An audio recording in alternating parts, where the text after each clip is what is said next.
I'm John Forde. Coming up next on the St. Paul Forum, I'll be speaking with Tom Vellenga, Executive Director of Heartland Democracy. That's next on the St. Paul Forum.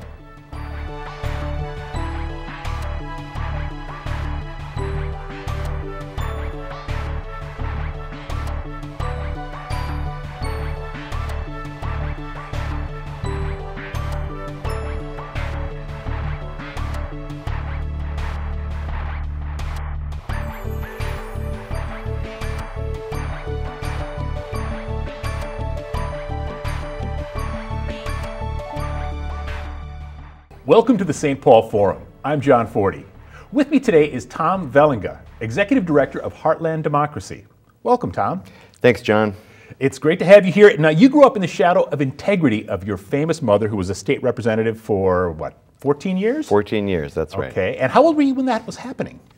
She was elected in 1980, and at that point I was 19 years old and I was already away at college out of the state of Minnesota. So I watched her career through press clippings and phone calls with Mom, and I only had the chance to come back and see her on the floor once, and I saw her conduct one committee meeting.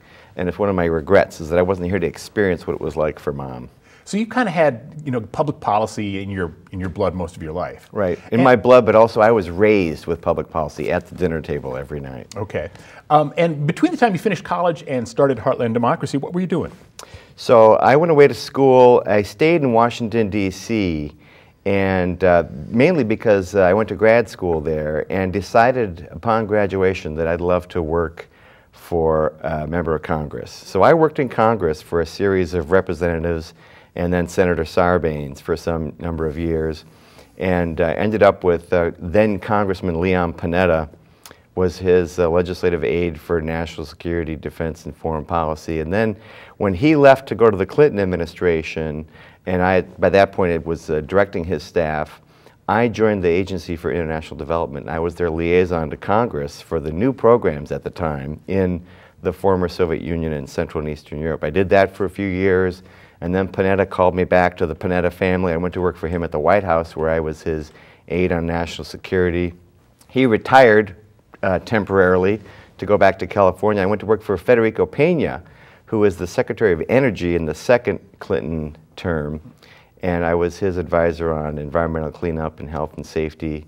And then my wife and I had a baby, and we agreed that the baby needed to grow up in Minnesota. We moved back. Nice. Yeah. So we now have two sons, and since I've been back, I ran the Institute for Ag and Trade Policy. Mark Ritchie was the president and founder, and my job was to manage the place.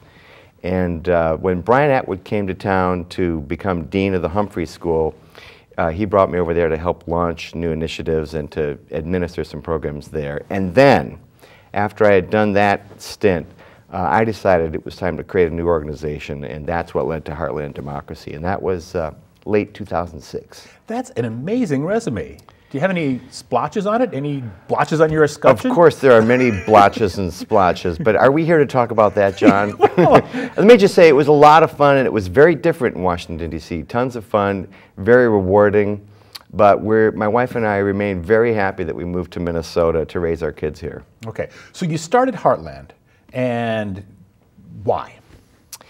So friends and I, friends in Washington and here, thought for some time that there was a gap out there in the realm of organizations. And the gap consisted of several facets. And the first and largest for us was we saw that year after year, election after election, so many Americans were not participating in the election. That even in Minnesota, which leads the nation in voter turnout at 78%, 76% recently, 20 to 22% are not voting, right? And nationally, in the best years, you have 60% voting. In the worst years, you may be down around 52, and in some states, voter turnout is even below 50% in a presidential year. Now, at county election time, you can have voter turnout of 20%. So that was one challenge for us. How can we get more folks involved in democracy? And relatedly, voting is just one question. People at low rates get involved in community, helping out their neighborhood, their street, their schools, their institutions. Quite apart from elections, there are so many other aspects of citizenship, right? And so we saw that there was a challenge to society which was how do we get more people participating? A second related and very important challenge that we saw that was being unmet at the time was the notion that practical progressives outside of politics, right between election time, in the world of ideas and values, that pragmatic progressives, and you could say progressives and liberals and moderates across the spectrum from the center to the left, were not as united as they ought to be in terms of their values and their ideas. And we thought that if we were able to find a way to integrate progressive thinking across values and across issues, that a coherent summation of the progressive view of governance would be more compelling to folks who are new to politics, new to government, to folks who may be in the middle, to folks who may be outside the system entirely and disenfranchised. And so those two things, getting more people involved in democracy and making a more coherent case for a pragmatic and progressive approach towards the challenge of self-governing, those two things were missing and were necessary and would present a systemic response to some systemic challenges that we saw our nation facing. And are you driving at this from like an educational initiative, a media initiative, a lobbying initiative? Is all three of those part of the mix? You know, in our view, all of those things are necessary, and most of them are taken care of by other organizations, either nationally or locally. Mm-hmm. We saw a need that was being unmet, particularly in the realm of what we call public education. You could also call it public engagement. So outside of schools, right, and outside of, let's say, campaigns and elections, what are Americans doing to inform themselves, educate themselves, and get involved and participate?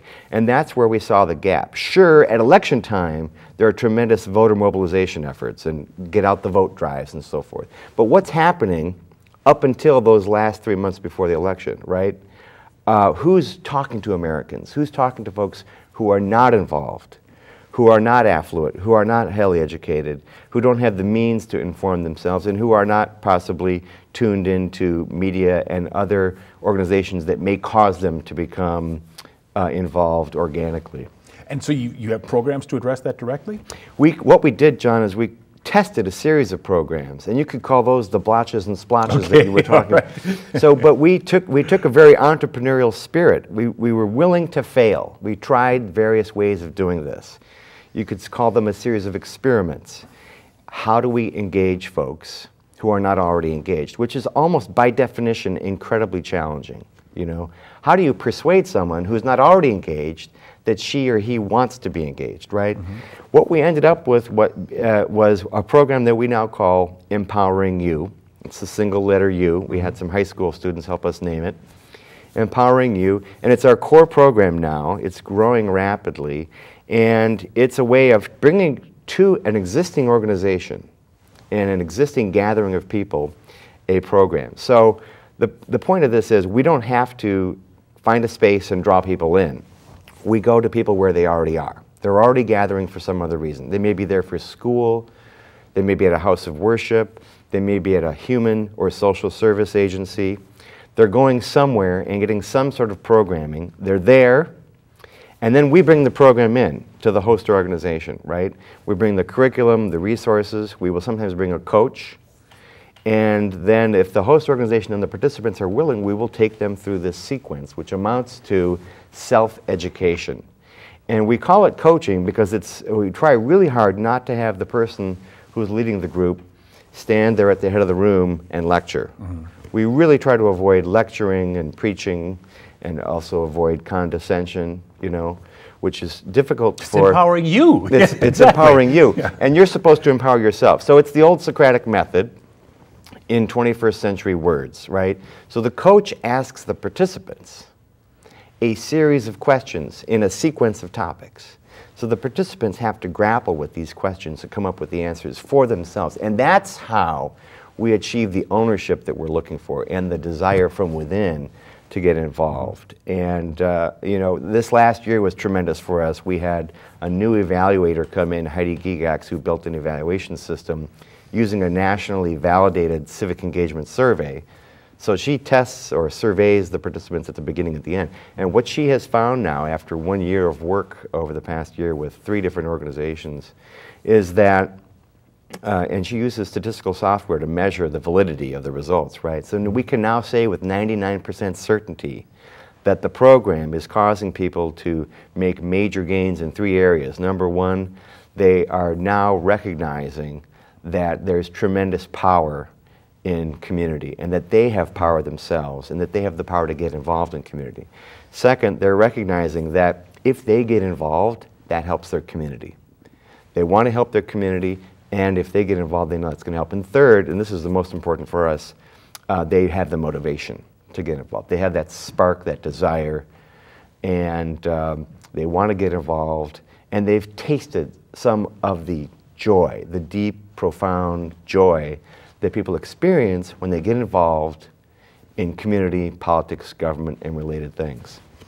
I want to get back to the question that you said that is asked as part of the curriculum. Right. Because I'm not a lawyer, but are these leading questions or are they deliberately ambiguous questions where it's kind of like you could go either way and it forces people to think? Right. So these are questions with no specific predetermined answer, right? Okay. They're open questions. So for an example, in the very first formal part of the curriculum, once we get past the introduction and framing it, we take folks through values. And we ask them to consider what their values are. Often, that leads to a discussion. Well, what is a value, right? Mm-hmm. And what are private values and what are public values, internal and external, right? And we talk about that relationship between what's going on inside and what's going on outside. That leads folks to determine what their values are, and then we challenge them to rank them. How would you rank your values? What's number one? What's most important to you, right? So they figure out the answers to these questions. There's no push in it from our side. You can have a coach steering the discussion to make sure people stay on track, right? Yes. And if there's controversy, our coaches will welcome that because a debate is informative, right? When people disagree, there's actually more learning going on internally. And at the same time, the coach can model civic debate, right? And civil debate. How do we discuss or debate something and even argue without losing our minds and becoming emotionally argumentative and hating the other person, right? So we talk about the importance of that in the room, and we talk about the importance of that at the state capitol and in Washington, D.C. In case you're just joining us, this is the St. Paul Forum, and I'm here talking with Tom Vellenga, Executive Director of Heartland Democracy. Now, Empower You has been going on. You developed this early on. You started the organization in 2006, and Empower You came along when? Well, so we started in late 2006, just before the holidays, honestly. We incorporated in November, and we began to test this right away in 2007. What happened was I went to a series of churches around Minnesota, and I talked with people. Sometimes it was in the guise of a sermon, sometimes it was in religious education, and we had conversations, right? These were the precursors to what became Empowering You. And then in 2009, after a series of, let's say, church conversations, right? And sometimes they were one session, sometimes there were 2 or 3 sessions. We had a great meeting with Sandy Vargas, who is the new president of Minneapolis Foundation. And we talked with Sandy. We said, we really want to take this, develop a program, develop a curriculum, and take it to high school students in a school and try it in a classroom setting. Because, of course, when you're dealing with youth, you have much more responsiveness. You stand much more to gain. There's so much more energy in the room. So Sandy said, yes, let's try this. Let's test it. And gave us a grant that allowed us to take it and experiment with it. And we really framed this as an experiment with students in a high school. And that led to the development of the curriculum and more grants and more tests. And over time, beginning in 2009, we refined the program. We named it. We added people. We added coaches. We developed the curriculum and so forth. And how young does this work? I mean, are you talking to kids who are 14? We'd like to get there because psychologists tell us that beginning around 10, children are thinking about the external world. They're thinking about their place in society or democracy or community or politics. They're asking questions. You know, I have a 12-year-old and a 15-year-old boy. With both of them, I saw them when they hit 5th grade, when they hit 10, they began to ask questions. Why are things the way they are? Why is it that ... And so we'd love to bring the program eventually to middle schoolers. We think that'd be a great place to start. Right now, we're working in, we've worked in high schools. We're about to launch the program at Gordon Parks High School in St. Paul this year. But we also work with folks all the way up to the 80s and 90s. We've had some elder learning classes take it on and elsewhere. Well, I was going to ask about that. Are there different techniques and strategies for connecting with the different age segments? Yes, and I should note that because the program is designed to get folks involved in community politics and government who have not been, by definition, we're working with folks who are usually from areas with low income, less educational attainment. Normally we're dealing with folks who are people of color. They may be new Americans. Sometimes they're European Americans. But we're really focusing on areas where there's low voter turnout, and usually that matches up with less wealth, less educational attainment. Usually it's people of color.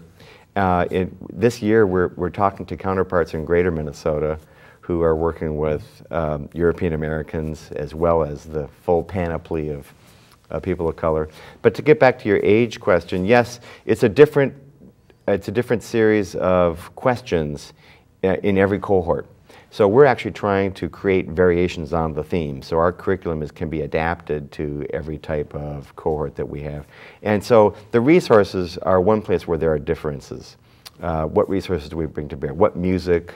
What kind of field trips do we take? What kind of participatory activities do we have outside the room where there's discussion? We have folks go and see an elected official or an unelected official. We like to get people out and around in the community, seeing something in action. If we have time and the right coach and the right host organization, we'll actually get people involved in doing something on their own, although that's the highest and best practice of empowerment. And usually at the end, what we do is we challenge participants to get involved in a concrete way with one organization. And it's not Heartland Democracy, it's something that they care about. So having identified their top value and the issues that they really care about, we say, okay, channel that, right? Take advantage of that, bring what you have to offer to bear with an organization that will host you as a member, as a supporter, as a volunteer, what have you, a little bit of time, and taste the fruit of that involvement. It sounds like, at least the way you're describing it right now, that Heartland is dedicated to taking people with zero civic engagement and getting them started. Right. But do you also have programs to take people with low levels of engagement and accelerate them? Yeah, and actually we've worked with folks who have high levels of involvement already. For example, we worked with one suburban church, a large suburban church, which was fairly affluent, I would say. Well, what they were looking for was citizen involvement at the graduate level, right? How can we prepare for the election this fall by becoming our best, most cognizant, most involved citizens? So we did that. We said, okay, here's what you can do as a citizen to really understand what's going on. Lift the veil on how things really work in politics, community, government. And here's how the best consumer of politics would A, inform herself, and B, operate with a maximal advantage. Now, I did bring up before we started that you might have an anecdote or two you wanted to tell. Right. And I didn't ask what topic would lead into it. Is there something that comes to mind right away?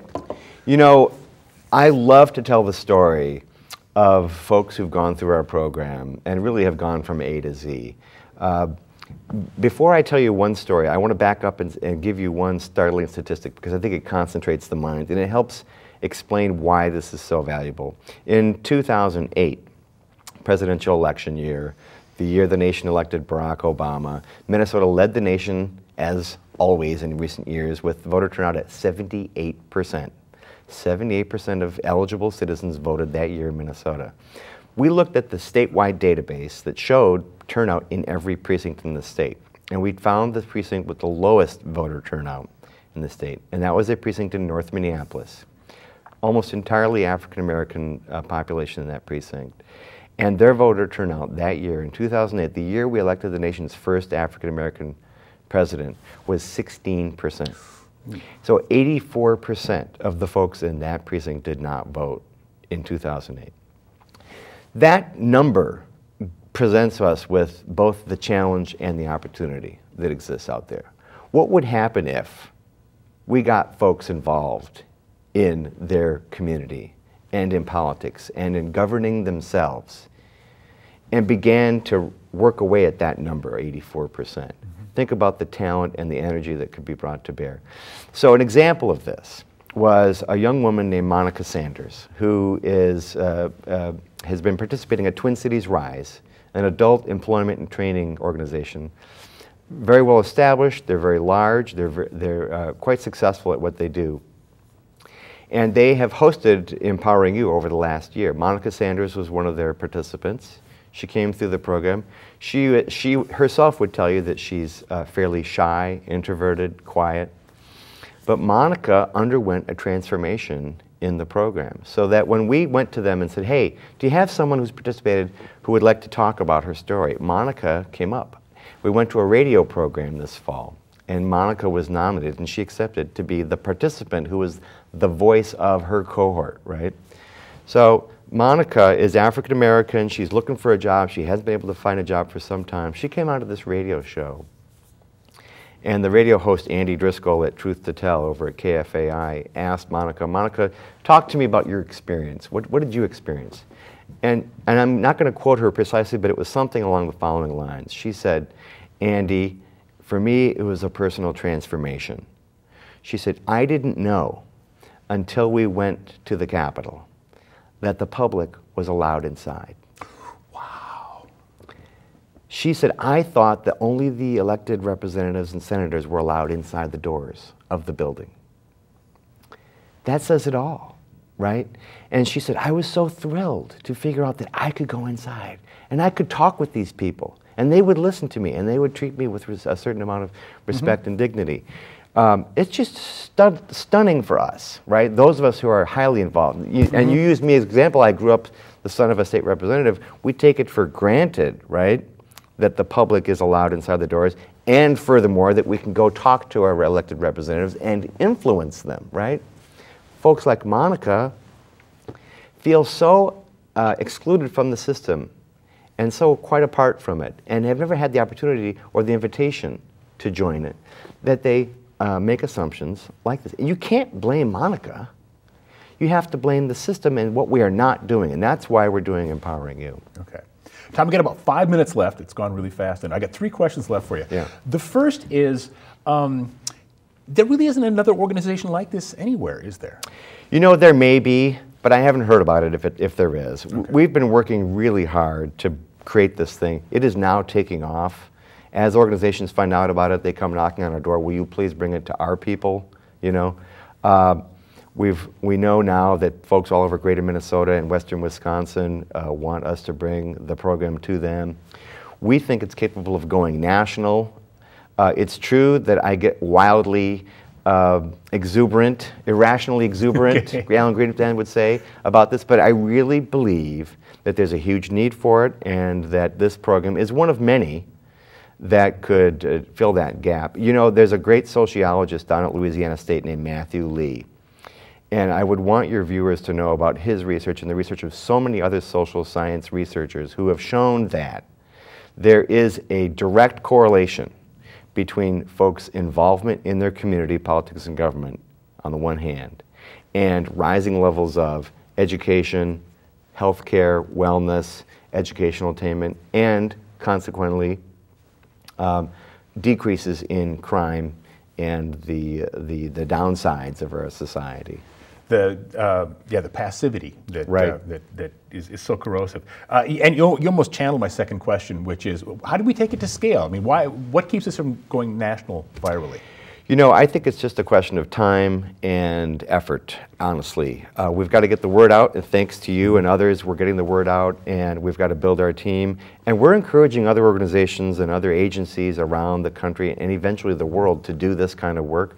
I have to say there are other excellent civic engagement groups, and we're encouraging them to learn from us. We're trying to learn from them. There's a movement. I think we're part of a movement across the nation, if not the world, that is all about maximizing participation. You know, something occurs to me that pertains here, and that is the great mythologist Joseph Campbell. right? The guy who identified the common themes across the world's cultures and across time. And he said there are some basic themes in every cultural myth, in major religions and so forth. And tremendous fount of wisdom. So Bill Moyers interviewed Joseph Campbell, famous series of interviews or interview. And one of his questions was, he said, you know, every human being wants to be fulfilled. We all want meaning in our lives. Isn't that what we all want? Isn't that the most basic, fundamental, and human motive is meaning in our lives? And Campbell said, you know, I disagree. I think it's participation. We find, and the way I would put this is, we find meaning through participation. Human beings want to be part of a group. We are social animals, we're social creatures. We want to be part of something larger than ourselves. And that is what's driving Empowering You. And that's what we think every civic engagement group or school or house of worship or what have you needs to be focused on. How do we welcome people in and allow them to achieve that participation and thereby to achieve dignity and respect? We've got about 2 minutes left, maybe only 90 seconds or so. What are the future plans for Empowering You? So in 2013, we have 5 host organizations now, supported by grants from the St. Paul and Bigelow Foundations. We're working in the St. Paul region. We also have a new grant from the Minnesota Humanities Center, which is allowing us to bring the program to Somali American teens here in St. Paul at the Skyline Tower, which is run by Common Bond Communities. We're taking the program to Gordon Parks High School, to Roseville Public Schools Adult Learning Center. It's already at Twin Cities Rise. It's already at Ujamaa Place and 180 Degrees. And in 2013, encouraged by folks at other foundations, we are going out to Greater Minnesota. We're talking to counterparts throughout Greater Minnesota, Western Wisconsin. We think that some funders are going to be supporting this. I don't want to announce it yet because we haven't received these grants, but we think pretty soon we're going to be operating with American Indian groups, with rural white groups, with low-income groups in rural Minnesota. Red Wing is one potential spot, Wilmer, Hutchinson, Olivia, possibly up in Itasca and Grand Marais, and then onward and upward from there. Well, Tom, it's been a real pleasure having you here. I got one quick game show question for you. What is your website? www.heartlanddemocracy.org. Wonderful. Well, thank you very much. Thanks so much for having me, John. I've been speaking with Tom Vellenga, Executive Director of Heartland Democracy on the St. Paul Forum. Come join us again next week.